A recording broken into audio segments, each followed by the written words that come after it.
Republic ദിനത്തിന്റെ തലേന്ന് പങ്കുവച്ച സന്ദേശത്തിൽ ഒരു രാജ്യം ഒരു തെരഞ്ഞെടുപ്പിന്റെ പ്രാധാന്യം എടുത്തു പറഞ്ഞ രാഷ്ട്രപതി ദ്രൗപദി മുർമു ഭരണഘടന ജീവനുള്ള രേഖയായി മാറിയെന്നും ജനങ്ങളെ ഒരു കുടുംബമായി ബന്ധിപ്പിക്കുകയാണെന്നും രാഷ്ട്രപതി തന്റെ സന്ദേശത്തിൽ വ്യക്തമായി പറയുന്നുണ്ട്.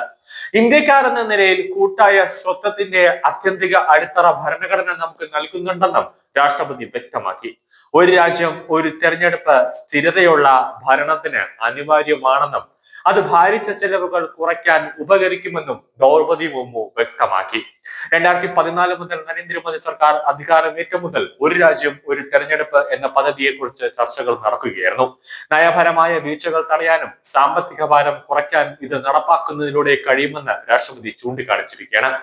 ലോകസഭയിലേക്കും സംസ്ഥാന അസംബ്ലിയിലേക്കും ഒരുമിച്ച് തെരഞ്ഞെടുപ്പ് നടത്തുക എന്നതാണ് ഒരു രാജ്യം ഒരു തെരഞ്ഞെടുപ്പ് എന്നതിലൂടെ ലക്ഷ്യമിടുന്നത്.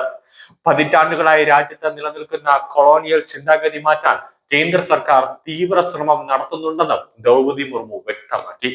പുതിയ ക്രിമിനൽ നിയമങ്ങളായ ഭാരതീയ ന്യായ സംഹിത, ഭാരതീയ നാഗരിക് സുരക്ഷാ സംഹിത, ഭാരതീയ സാക്ഷ്യ അധിനിയം എന്നിവ കുറ്റകൃത്യങ്ങൾ നേരിടുന്ന സ്ത്രീകൾക്കും അതോടൊപ്പം തന്നെ കുട്ടികൾക്കും നീതി ലഭ്യമാക്കുന്നതിനാണ് നടപ്പാക്കുന്നതെന്നും രാഷ്ട്രപതി പറയുന്നു. കൊളോണിയൽ ചിന്താഗതി മാറ്റാനുള്ള നല്ല ശ്രമമായിരുന്നു ഇതെന്നും മുർമു പറഞ്ഞു. ഇത്രയും വ്യാപ്തിയുള്ള പരിഷ്കാരങ്ങൾക്ക് വീക്ഷണത്തിന്റെ ധീരത ആവശ്യമാണ്. രാജ്യത്തെ തെരഞ്ഞെടുപ്പ് ഷെഡ്യൂളുകൾ സമന്വയിപ്പിക്കുന്നതിനായി പാർലമെന്റിൽ അവതരിപ്പിച്ച ബില്ലാണ് സദ്ഭരണ വ്യവസ്ഥകൾ പുനർവചിക്കുമെന്നും വാഗ്ദാനം ചെയ്യുന്ന മറ്റൊരു പ്രധാന നടപടി. ഒരു രാജ്യം ഒരു തെരഞ്ഞെടുപ്പിനെ കുറിച്ച് സൂചിപ്പിച്ചുകൊണ്ട് രാഷ്ട്രപതി പറയുന്നത് ഇങ്ങനെയാണ്. അതായത് സ്വാതന്ത്ര്യ സമയത്ത് രാജ്യത്തിന്റെ പല ഭാഗങ്ങളിലും കടുത്ത ദാരിദ്ര്യവും പട്ടിണിയും നേരിട്ടിരുന്നു. എങ്കിലും നമ്മൾ സ്വയം ഒരു വിശ്വാസം നിലനിർത്തുകയും വളർച്ചയ്ക്ക് സാഹചര്യങ്ങൾ സൃഷ്ടിക്കുകയും ചെയ്യുമായിരുന്നു.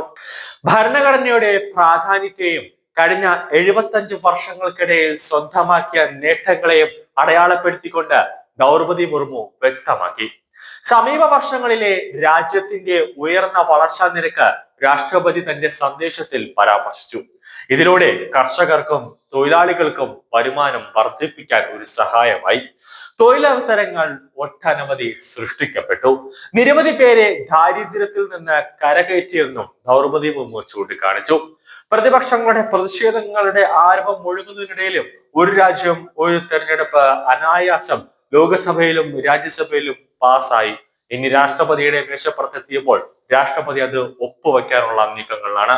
വരും ദിവസങ്ങളിൽ ഒരു രാജ്യം ഒരു തെരഞ്ഞെടുപ്പ് ബിൽ യാഥാർത്ഥ്യമാകും. അത് രാഷ്ട്രപതി ഒപ്പുവെക്കുക തന്നെ ചെയ്യുമെന്നതാണ് രാഷ്ട്രപതിയുടെ റിപ്പബ്ലിക് ദിന സന്ദേശത്തിൽ വ്യക്തമാകുന്ന, രാഷ്ട്രപതി അൾട്ടിമേറ്റ് പറയുന്ന ആ ഒരു സന്ദേശത്തിൽ മനസ്സിലാക്കുന്നത്.